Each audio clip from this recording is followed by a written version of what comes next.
How's it going, everyone? Nathan Nepper here. Welcome back to the channel. Hope you guys are doing great.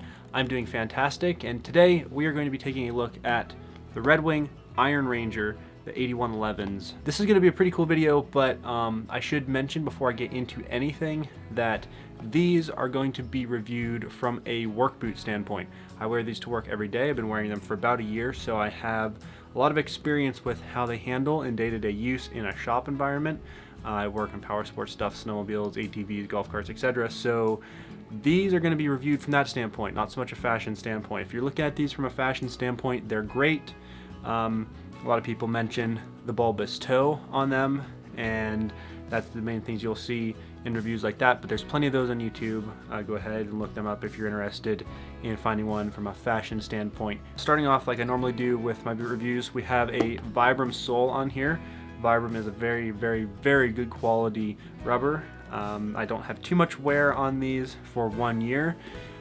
This is worn down. You can see it's starting to get a little bit worn here on the bottoms, right in the center, the front part of the boot. The back part is doing okay. There's not much of any tread there to begin with. The Red Wing logo maybe stuck a little bit more than that, and that's about it. They've handled the wear really well, but there's not much traction there really to speak of, so there's that. They are 270 degree Goodyear welted, so the welt starts here. Make sure you guys can see that on the boot, and it goes around the front and runs the same side in the back. So the heel is not stitched in like a 360 Goodyear welt. This makes the boot kind of a lot more slim in the back, but still gives you some pretty decent support, and they are pretty water resistant, which is nice. So moving on to the leather here, this is the 8111 model. So this would be the amber harness leather.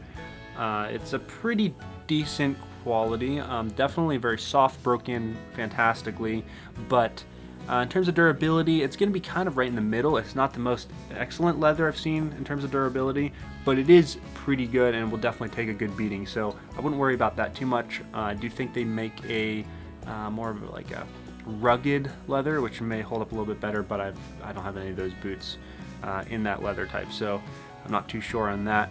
Now, one of the best things about these boots is that they're quadruple stitched across here, 2 double stitches, and that is amazing because you don't have to worry about the toe cap going anywhere. It's completely sturdy, completely solid. I've gotten, these things have been beat a lot, and there's no problems here. Not a single stitch on any of these boots has come loose yet, so that goes for the back, the sides here, everything has been perfectly fine. They are triple stitched across the back here, all the way up here, and down along here, and also on the front there, stitched too. There's only a single stitch up around the eyelets, but that's more than enough to hold the double pieces of leather in there, and I don't think you'll need to ever worry about anything like that. Eyelets, you have your standard metal eyelets, good quality, durable. None of them have pulled out of the leather. I have had that issue on a couple other pairs of boots, so there's that. And one thing to note is that the boot hooks, the speed hooks here on the top, they are going to probably bend. I only wear these with the first 2 laced up, but if you do manage to crash your foot into something at work, they will end up bending in a little bit, and it'll be hard to lace them up after that. Just take a pair of pliers, grab the ends, and just tweak it a little bit, and it'll bend back into position. It'll be perfectly fine. Now, as for the laces on these boots, these are not the stock Red Wing laces. To be quite honest, the stock Red Wing laces are they're a lace, and that's about it. They're kind of junky, not gonna lie. They're okay. They're nothing fantastic. They're your typical fiber blend. I'm not even sure if they're cotton or poly or what type they are. If they're nylon, but in these for work application, I have this Pisgah Range. I think that's how you pronounce it. Honestly, not sure. Laces, and they're fantastic. These are a really durable paracord lace, and they have a metal, I don't know what you'd call that, a little bit of a crimp on the end, and they've held up fantastically. So I would switch to something like that if you're going to be wearing these to work. They're easier to clean, and they're super durable. I've smashed the ends of these plenty of times. They're actually a little bit flat, and they haven't come off or anything like that. So really pleased with those. Not sponsored by this company, but they are fantastic lace. I do recommend them for that. Also, I didn't mention in the beginning of the video, I'm not sponsored by Red Wing to make this review. I need to start saying that in these videos now. But anyways, that's it for the overview of the boot on the outside. On the inside, you have your standard leather, and there's a cork, and I don't believe there's any Poron in these. So what you're gonna find is that in break-in, these are gonna be a pain in the neck for about the first 3 to 4 months, and then they will become the most comfortable boot you will ever wear. I didn't believe that really at first. They sucked for like the first 3 to 4 months.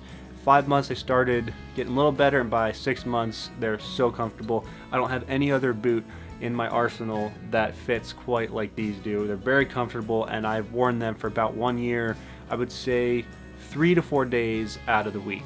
There's also, for those of you that don't know, a bit of denim inside. It starts about, it's kind of hard to show you in the camera, but it starts right about here in the boot, and the denim goes all the way into the front, and that also helps reduce moisture and kind of absorb that, and is really, really nice to have in this boot. Alright, so that's about it for sort of specs on this boot. Now the real question is this going to be something that you're going to want to use in your work environment? I would recommend these for light duty shop work, things like power sports, I don't know, maybe auto work, anything carpentry related, anything where you don't need a safety toe, anything like a manufacturing plant, stuff like that, you're going to need to wear safety gear and all that stuff. But you know, for general purpose work, these are going to be great. I don't know any farmers that wear boots like this, but I mean, that would be a great thing. If you don't need the steel-toed, super durable protection, these are going to be fantastic. I wouldn't recommend these too much for a specifically winter boot. They have a tendency to kind of soak up more moisture than you'd want. For something like that, you're probably going to want to make sure you have a waterproof insert sort of inside the boots. They're waterproof boots, they're built like that. These are going to handle snow okay, but if you're out in it, and especially deep snow, your feet are going to get wet and then they're going to get cold. So I wouldn't recommend it for that. It's good for basically here in southwestern PA, I would say spring, summer, fall. I've worn these instead of sneakers all last summer, and I mean, it didn't really have too much of an issue with my feet sweat. That's about it, but it wasn't totally uncomfortable or anything like that. In terms of having a job where it requires you to be on your feet a lot and standing on cement a lot, I've worn these for, I would say, max probably one day 12 hours on concrete.